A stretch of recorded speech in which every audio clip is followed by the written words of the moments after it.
అదే RTV app వార్తల్ని క్షణాల్లో చదివే అవకాశం ఉంటుంది. ఒక న్యూస్ పేపర్, ఒక టెలివిజన్ ఛానల్ మీ చేతుల్లో ఎప్పుడూ ఉంటాయి. ముఖ్యమంత్రి జగన్మోహన్ రెడ్డి నివాసం క్యాంప్ ఆఫీస్ ఎలా ఉంటుంది?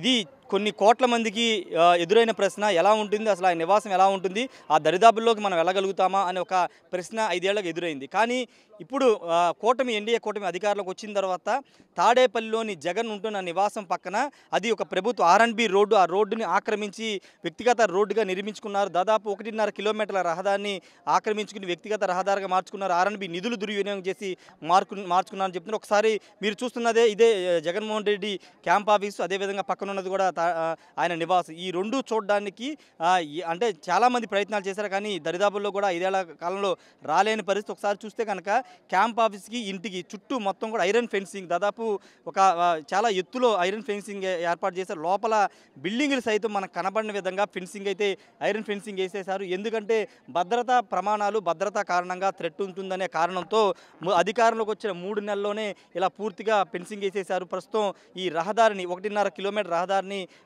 సామాన్య రహదారిగా మార్చేసి R&B శాఖ ఉత్తర్వులు ఇవ్వడం, నారా లోకేష్ ఆదేశాలు ఇవ్వడంతో పూర్తిగా ప్రస్తుతం ఈ రోడ్లో సామాన్యులు ఎలా చేస్తున్నారు. ప్రస్తుతం నేను నిలబడుతున్న ఈ ప్రాంతానికి రావాలంటే గతంలో మీడియా కూడా ఆంక్షలు, మీడియా కూడా ఇక్కడికి రాలేని పరిస్థితి గతంలో ఉండేది. కానీ ఇప్పుడు ఒక స్వేచ్ఛ అయితే ఖచ్చితంగా కలిగించారని చెప్పాలి. ఎందుకంటే ఈ రహదారిలోకి సామాన్యులు వస్తున్నారు, ఆటో వాలాలు వస్తున్నారు, పాలు అమ్ముకునే వాళ్ళు వస్తున్నారు, కూరగాయలు అమ్ముకునే వాళ్ళు వస్తున్నారు. ఎందుకంటే అటు నుంచి ఇటువైపు రావాలంటే దాదాపు 2 కిలోమీటర్లు తిరిగి రావాలి. కానీ రహదారి ఓపెన్ చేయడం ద్వారా డిస్టెన్స్ తగ్గిందని చెప్తున్నారు. ఒకసారి మీరు ఇక్కడ చూస్తే ఐరన్ ఫెన్సింగ్ అంతా చూస్తే కనుక ఇది లోపలికి ఇటువైపున మీరు చూస్తుంది ఇటు జగన్మోహన్ రెడ్డి నివాసంలోకి వెళ్ళే రహదారి. ఈ రహదారి కూడా నేరుగా కాన్వాయ్ గతంలో లోపలికి వెళ్ళిపోయేది.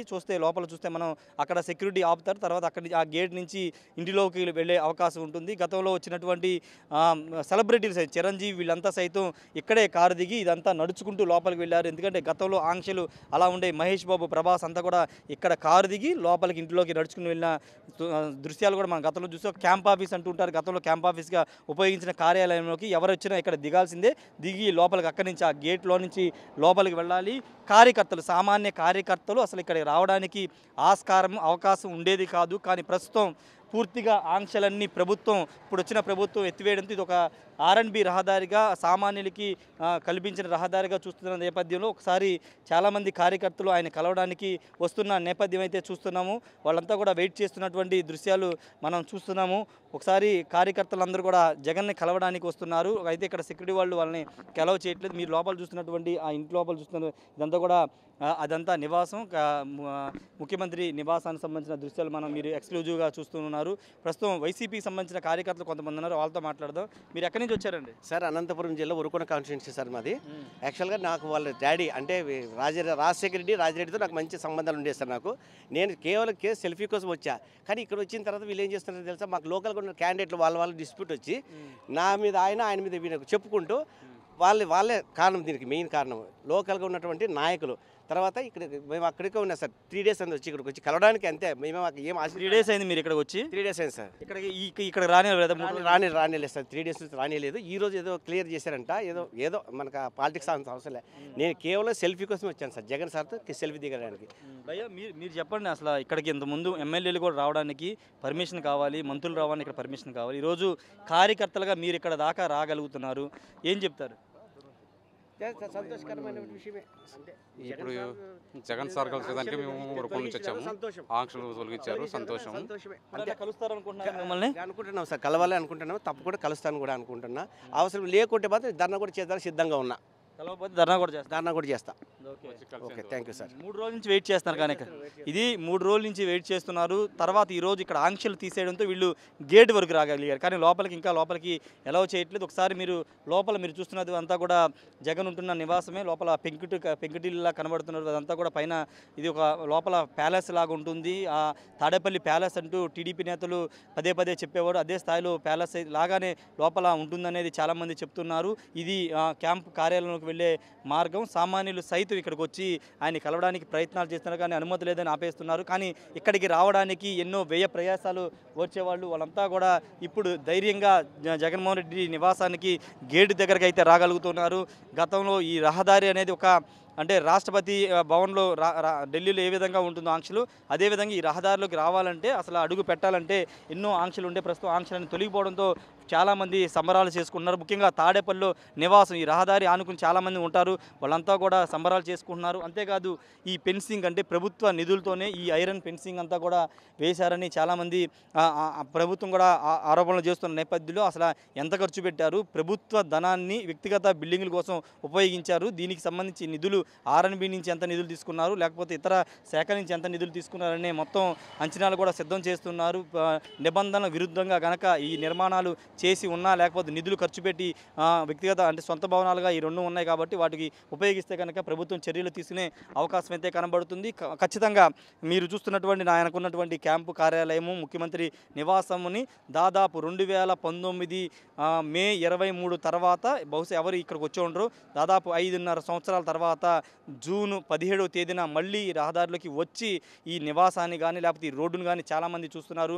చాలామంది కూడా బాధపడుతున్నారు, కొంతమంది సంతోషపడుతున్నారు. ఎందుకంటే 5 ఏళ్ళుగా అనేక ఇబ్బందులు పడుతున్నాం కొంతమంది చెప్తే, కొంతమంది ఇప్పటికైనా మమ్మల్ని ఈ రహదారిలోకి ఎలా చేశారని వాళ్ళు సంతోషపడుతున్న పరిస్థితి అయితే కనబడుతుంది. ఏదేమన్నప్పటికీ ఈ రోడ్డు మీద అదేవిధంగా మాజీ ముఖ్యమంత్రి క్యాంపు కార్యాలయం ఇంటి చుట్టూ వేసిన ఫెన్సింగ్ సంబంధించిన నిధులు మీద పెద్ద ఎత్తున ఆరోపణలు వస్తున్న నేపథ్యంలో వాటికి సంబంధించినటువంటి ప్రభుత్వ విచారణ చేసి ఎంత నిధులు ప్రభుత్వాన్ని వాడారు ఇవన్నీ డేటా తీసుకుని చర్యలు తీసుకునే అవకాశం అయితే కనబడుతుంది. కెమెరా పర్సన్ ప్రసాద్తో రాయి షాట్ టీవీ తాడేపల్లి నుండి. కాదమ్మా, ఇంతవరకు రిస్ట్రిక్టెడ్గా ఉన్నింది, ఇప్పుడు లేదు కాబట్టి ఒకసారి చూద్దాము అసలు ఈ రోడ్డు అని వచ్చాము. అది ఎప్పుడు ఈ రోజు నుంచే ఏమనిపించేది ఏముంది, మామూలుగానే ఉంది. ఈ రోజు నుంచేనా వదిలింది? Very good. ప్రాపర్ వచ్చేసి వైజాగ్ అండి. వైజాగ్ తెలుసుకుని ఇట్లా వచ్చాము. అది అంటే ఒక టూరిస్ట్ ప్లేస్ అయిపోయింది. టూరిస్ట్ ప్లేస్ అని కాదు కానీ అలాగా అంతలా ఇంకా పవర్ ఉంటే ఒకటి, పవర్ లేకపోతే ఒకటి కదా. ఏమండి ఎన్ని రోజులు అయింది, ఎన్ని సంవత్సరాలు అయింది ఈ రోడ్లోకి వచ్చి మీరు? ఈ 5 సంవత్సరాల్లో ఈ రోడ్డు ఎప్పుడు నేను చూడలేదండి, ఇటు రాలేదు. రీసెంట్గా ఇప్పుడు ఈ రహదారి వదిలారని న్యూస్ ఛానల్స్లో చూసి కేవలం ఈ 5 ఏళ్ళ నుంచి చూద్దామని వెళ్తున్నాను నేను ఈ రోడ్లోకి. ఇదే ఫస్ట్ టైం రావటం, ఓపెన్ చేశారని తెలిస్తే చూద్దామని చెప్పి హైవే నుంచి ఇటు తిరిగి ఈ రోడ్లోంచి వెళ్తున్నాను. నేను విజయవాడ వర్క్ చేస్తాను, మాది మంగళగిరి మాది, అది విషయం. మొదటిసారి చూసారు ఇది? మొట్టమొదటిసారి ఆ టీవీలో కూడా ఎక్కడెక్కడో లాంగ్ నుంచి కనపడతావే కానీ అర్థం కాలేదు. ఇప్పుడు రియల్గా ఇది చూస్తుంటే మాత్రం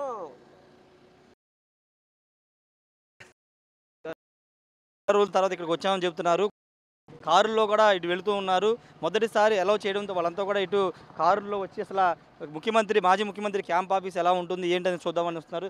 సార్ ఎన్ని సంవత్సరాలు అయింది ఈ రోడ్లోకి వచ్చి మీరు? నేను ఇక్కడే ఉంటానండి, నాది ఇక్కడ పక్కనే ఉంటాను. మేము గత 4.5 సంవత్సరాల నుండి దుర్భరమైన జీవితాన్ని అనుభవించే, ఒక విధంగా ఈ రహదారి మార్గంలో మేము అనుభవించిన కష్టాల నుండి ఈ రోజున బయటపడ్డాము. ఇది చాలా సంతోషదాయకంగా ఉన్నది. తర్వాత ఈ కార్యక్రమంలో ఇక్కడ ఏం జరిగిందంటే, ముందు గత ఎలక్షన్స్లో ఇక్కడ ఉన్నటువంటి కట్ట మీద నివసిస్తున్నటువంటి గుడిసెలు పేదలని, బడుగు వర్గాలను అందరినీ కూడా నేనైతేనే మీకు ఇక్కడ ఉంచుతాను, చంద్రబాబు నాయుడు అయితే తీసేస్తాడు అని చెప్పిన వ్యక్తి వాళ్ళందరినీ నిర్దాక్షిణ్యంగా అర్ధరాత్రి మాత్రమే వాళ్ళని ఖాళీ చేయించేసేసి బుల్డోజర్లతో మొత్తం తోచేయించి ఇదంతా రహదారిని రాజమార్గంలాగా, ఏది మహారాజులు దుబాయ్లో రాజుల్లాగా అట్లాంటి రాజమార్గాన్ని ప్రజాసొమ్ముతో ఏర్పాటు చేసుకుని ప్రజలకి అసౌకర్యం కలిగిస్తూ ప్రజలని ఎలౌ చేయకుండా ఇంతకాలం జరిగింది. ఈ రోజున శుభదినం, మా అందరికీ కూడా మళ్ళీ వన్స్ అగైన్ ఈ రహదారిని వాడుకుంటానికి ఉపయోగం ఏర్పడింది. ఇందులో ఏంటంటే, మీకు ఇటు విజయవాడ వెళ్ళాలంటే మేము ఈ తాడేపల్లి గృహానికి పక్కనే ఉన్నటువంటి మా అపార్ట్మెంట్స్లో మేము ఉంటున్న వ్యక్తులం. విజయవాడ వెళ్ళాలంటే మాకు ఈ రహదారి చాలా దగ్గర దారి. ఇది లేకపోవడం వల్ల దాదాపు 2 కిలోమీటర్లు ఎక్స్ట్రా తిరగటం వల్ల మాకు ఆయిల్ ఖర్చులు, తిరగటానికి ఖర్చులు, ట్రాఫిక్ కష్టాలు ఇవన్నీ కూడా చాలా అనుభవించి ఉన్నాము. వీటన్నిటి నుండి ఈ రోజు నుండి బయటపడి చక్కగా ప్రశాంతంగా సంతోషకరమైనటువంటి వాతావరణంలో మేము ఈ రోజున అనుభవిస్తున్నాము. తర్వాత ఇక్కడ ఈ అతను చేస్తున్నటువంటిదే కాకుండా రోడ్డును కూడా కొంతవరకు ఆక్రమించుకున్నది కనపడుతుంది, మీరు గమనించవచ్చు. దాంట్లో పెద్ద పెద్ద గడ్డల్లో ఏదైతే సామాన్య మానవుడు కాదు, ఎక్కడో ఇబ్బంది కలుగుతున్నటువంటి పరిస్థితుల్లో ఉన్నటువంటి వ్యక్తికి కనుక ఏదో థ్రెటన్ ఉండి ఒకసారి ఆటోలో కూడా వెళుతున్నటువంటి దృశ్యాలు మనం చూస్తున్నాము. ఆటోలు కూడా ఇటు నుంచి అలౌ చేస్తున్నారు. ఒకసారి ఆటో వాళ్ళతో కూడా మాట్లాడదాం. భయ్యా, ఎప్పుడన్నా ఇంతకుముందు ఇటు అసలు వచ్చారా మీరు? లేదు సార్, ఈ రోడ్ వేసినాక ఇప్పుడు రానివ్వలేదు. వాళ్ళ ఫస్ట్ టైం రానిచ్చారా? రానిచ్చారు, ఎవరు అబ్జెక్షన్ ఉండదు. ఓకే, మీకంటే ఇటు ఈ రోడ్డు రావడం ద్వారా ఏమన్నా దూరం తగ్గిద్దా ఎట్లాగూ? మరి 1 కిలోమీటర్న్నర ఏమో తగ్గుద్ది సార్. అది లేదంటే ఇంతకుముందు అదంతా తిరిగి రావాల్సి వచ్చేది. అదంతా తిరిగి రావాల్సి వచ్చేది. ఇప్పుడు ఇటు నుంచి ఉండవల్లి డైరెక్ట్గా వెళ్ళిపోతారా? ఉండవల్లి ఉన్నవాళ్ళు విజయవాడ వెళ్ళిపోవచ్చు, ఇటు దుర్గా టెంపుల్కి వెళ్తున్నారు, వెళ్ళిపోవచ్చు. అమ్మా, మీరు ఎప్పుడన్నా ఇటు అసలు వచ్చారా? ముఖ్యమంత్రి 5 ఏళ్ళు ఇక్కడ ఉన్నారు కదా, ఎప్పుడైనా వచ్చారు? వచ్చేవాళ్ళండి. ఇప్పుడు అసలు ఆ ముఖ్యమంత్రి అయ్యాక రానివ్వట్లేదు అసలు. ఇప్పుడే వదిలేండి, ఫస్ట్ టైం అండి ఇప్పుడు వెళ్ళడం ఇటు. చూసారా మాజీ ముఖ్యమంత్రి ఇల్లు? చూసామండి, మా ఇల్లు ఇక్కడ దగ్గరే అండి, వెనకాలే. అంటే ఈ దగ్గర ఉన్న ఎప్పుడన్నా ఇటు రానిచ్చే అవకాశం ఇచ్చారా? రానివ్వలేదండి అసలు. ఎప్పుడు రానివ్వలేదు. ఇవాళే ఫస్ట్ టైం వస్తున్నాను. అమ్మా, మీరు ఎప్పుడన్నా ఇంటికి వచ్చామండి. ఏ తాతయ్య చెప్పు, నువ్వు చెప్పు, ఏంటి పరిస్థితి? అలాగే ఎప్పుడు రాలేదండి. మా పాప గంటకి వచ్చేవాడు. మా తాడేపల్లిగూడెం దగ్గర మాది. ఇలాగే ఎప్పుడు వెళ్ళకనివాడు. అది ఇప్పుడు చూసారా ఇల్లు అన్ని చూసారా? ఎలా ఉంది? బయట చూసాం, మరి నాకేం తెలుసండి మరి. ఓకే, ఇది ఆటో వాళ్ళు కూడా ఆటోలో కూడా ఇటు ఎలా చేస్తున్న పరిస్థితి. కొంతమంది కారులో వచ్చి అంటే ఈ రోడ్డును చూడడానికి కూడా వస్తారు. కొంతమంది మాట్లాడదాం. సార్, ఏంటి సార్, ఎన్ని సంవత్సరాలు అయింది ఇటు వచ్చి మీరు ఈ రోడ్డుకి? మర్చిపోయాం అసలు ఈ రోడ్డు. మర్చిపోయారా? అన్న వచ్చినాక మర్చిపోయాం. ఏంటి ఎలా ఉందో అసలు చూద్దామని వచ్చారా ఏంటి? చూద్దామని రోడ్డు అసలు రోడ్డు ఉందా లేదా చూద్దామని వచ్చాం. అన్న ప్యాలెస్, వైజాగ్ ప్యాలెస్ లాగా ఉందా లేదా చూద్దామని వచ్చాం. వైజాగ్ ప్యాలెస్ లాగానే ఉంది. ఇది సెకండ్ ప్యాలెసా? రెండు భవనాలు ఉంటాయి.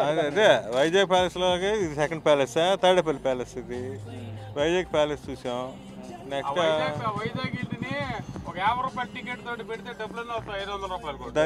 దాన్ని ఎగ్జిబిషన్ పెట్టాలనుకుంటున్నాం మేము. మన మైసూర్ ప్యాలెస్ కనుక ఎంట్రన్స్ టికెట్ పెట్టి కలెక్ట్ చేస్తే గవర్నమెంట్కి రెవెన్యూ వస్తుంది కదా, అట్లా యూజ్ చేస్తే ఆ రెవెన్యూ అంతా రికవరీ చేసుకోవచ్చు. అది మీ నా సజెషను. అది గవర్నమెంట్ క్రెడిట్ చూడండి. ఇంక దేనికి వాడినా కానీ ఉపయోగం లేదు. అది అంత టూ మచ్ కాస్ట్ కట్టింది. రెవెన్యూ వస్తుంది. మైసూర్ ప్యాలెస్ లాగా, బెంగళూరు ప్యాలెస్ లాగా విజిటర్స్ వస్తూ ఉంటారు, పే చేసి రెవెన్యూ ఇన్కమ్ వస్తుంది. ఈ ప్యాలెస్ కూడా చూడటానికి వచ్చాం. ఆ ప్యాలెస్ అన్న ప్యాలెస్ ఏటీవీ తమ్ముడు మంది ఆర్టీవీ అండి. ఇది పూర్తిగా చాలామంది చూడడానికి, అంటే రోడ్డు మీద గతంలో 5 ఏళ్ళగా అసలు ఇటు ఎంట్రన్స్ లేదు కాబట్టి అసలు ఎలా ఉంటుందో చూద్దాము. జగన్ నివాసం ఎలా ఉంటుంది, క్యాంప్ ఆఫీస్కి ఉపయోగించిన ఆ భవనం ఎలా ఉంటుందో చూద్దామని వస్తున్నారు. ఒక సామాన్యులు పాలమ్ముకునే వాళ్ళు కూడా ఇది రహదారిలో వస్తున్నారు.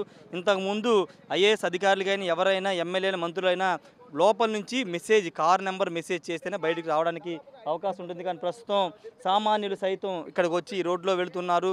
మంగళగిరి నియోజకవర్గానికి సంబంధించి వీళ్ళంతా కూడా వచ్చి చెబుతున్నారు. ఈసారి ఒకటి కూడా రాదు. వైనాట్ 1 అనుకుంటా తిరగాలి. ఎందుకంటే వేస్ట్ ఫెలోస్ ఉన్న 11 మంది కూడా అపాయింట్మెంట్ ఇవ్వకుండా వచ్చిన వాళ్ళందరూ కోర్ వైసీపీ సభ్యులు. వైనాట్ 1 ఇక నుంచి నెక్స్ట్ ఎలక్షన్ 5 ఏళ్ళ తర్వాత తెలియదు. వైనాట్ 1 ఒకటన్నా రాదా మనకి ఎమ్మెల్యే సీట్ అని తిరగాలి. వచ్చిన వాళ్ళందరూ ఇంత వైసీపీ కార్యకర్తలు వాళ్ళకి 10 మంది కూడా లేరు గేటు ముందు. ఒకడైతే మూడు రోజులు ఉన్నాడు అట పాపం. వేస్ట్ ఇప్పటికి కూడా లోపలికి ఎలా చేయట్లేదని చెప్తున్నారు. కొంతమంది బైకుల మీద కూడా వచ్చారు, వాళ్ళతో మాట్లాడదాం. భయ్యా, ఏంటి వచ్చారా ఏంటి? జగన్మోహన్ రెడ్డి గారిని చూడటానికి వచ్చాము. చూడడానికి అయితే అయిద్ది, లేకపోతే ఇంకా ఉంటామండి మేము. మాకేం ఇబ్బంది లేదు, వెయిట్ చేస్తాం. ముందు బండి వేసుకుని రావడానికి అవకాశం ఉంది. ఇంత ముందు అయితే ఇప్పుడు ఫస్ట్ టైం మేము రావటం. అవునండి. చూసారా ఇల్లునైనా? చూసారు? చూసామండి. మామూలు చూసి. అయినా సీఎంకి అంత భద్రత అవసరమే. ఇప్పుడు చంద్రబాబు నాయుడు గారు ఉంటారు. అది ఓవరాల్గా చెప్తుంది. సామాన్యులు సైతం ఇటు మాజీ ముఖ్యమంత్రి క్యాంప్ ఆఫీస్ వెళుతూ ఉన్నారు. ఒక మోక్షం లభించిందని చెప్తున్నారు. ఇదంతా కూడా ఖచ్చితంగా గతంలో అంతా ఇబ్బంది గురి చేసి రోడ్నంతా బ్లాక్ చేసి ఇళ్లను తొలగించి ఒక సుందర రహదారి నిర్మించుకున్నారని ఇక్కడ ఉన్న వాళ్ళంతా చాలామంది చెప్తున్నారు. సామాన్యులు సైతం ఆటోలు కూడా ప్రస్తుతానికి ఈ రోజు నుంచి అలౌ చేస్తున్నారు. ఎలాంటి ఆంక్ష లేకుండా నివాసం పక్క నుంచే వెహికల్స్ అన్ని కూడా వెళ్తున్నాయి. Camera person Prasad, Rayesh, RTV, Tadepalli నుండి. మరిన్ని వీడియోస్ కోసం ఛానల్ ని సబ్స్క్రైబ్ చేయండి. లేటెస్ట్ అప్డేట్స్ కోసం వాట్సాప్ ఛానల్ ని ఫాలో చేయండి. అండ్ లింక్ డిస్క్రిప్షన్ లో ఉంది.